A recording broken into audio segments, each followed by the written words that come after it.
The Vatican has priests stationed here in these mountains who are doing research on space and even other inhabitable worlds. So I'm a Jesuit priest, but here in Tucson we have a research base of the Vatican Observatory.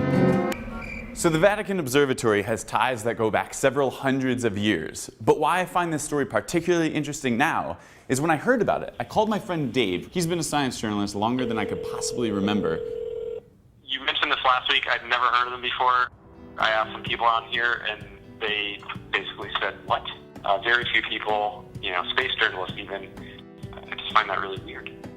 I think the Vatican Observatory doesn't have a big press office like some of the rest of us do. So they came here when their site in Italy became too light polluted to really do forefront research. It didn't shock me when I found out that the Catholic Church was worried about dates and calendars. And what did surprise me was when I came here to Arizona and started meeting Vatican Observatory astronomers to find out that they also were interested in magnetic white dwarfs and asteroids and something more than just the calendar. That was cool, and that was a bit of a surprise. Yeah. Wait till you find out about the Vatican astronomer saying he's operating with Project Lucifer.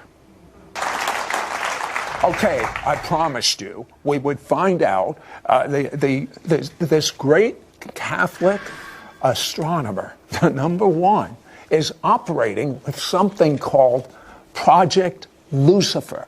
What is that?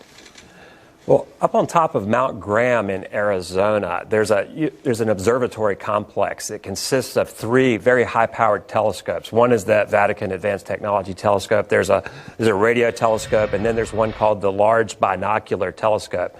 This is the most powerful telescope in the world. In fact, they told us they can get better images of space than the Hubble Space Telescope can.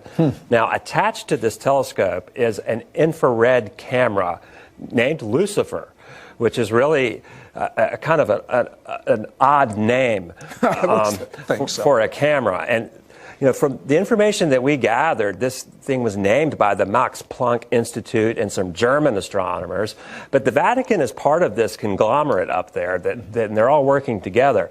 Now, what this instrument's used for is astrobiology, for looking for exoplanets, looking for other worlds.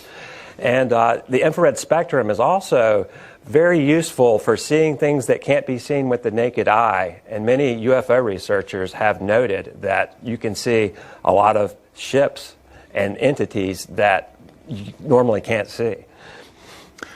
Tell me about what the Vatican astronomers are telling you, or what others, experts, I mean, you had a research team. Right. Tell me a few of the things they're telling you. Well, first of all, the day that we spent it on Mount Graham, the entire day there, we had the Jesuits speaking to us face to face. We also had systems engineers. It was astonishing, the access that they gave us. And one of the things we found amazing in the use of the Lucifer device and even the other telescopes is how commonly the astronomers spoke of UFOs. We were just taken back by the fact that it was almost a nuisance to them that there are so many. This telescope, the Vatican Advanced Technology Telescope, it was the first of the new technology telescopes that has been considered pretty much the norm now in developing telescopes. With the advance of computer technology, we have the capability of bringing that advanced technology directly into our telescope. So it's an expandable, it's almost like it's a living machine, so it can grow as technology grows.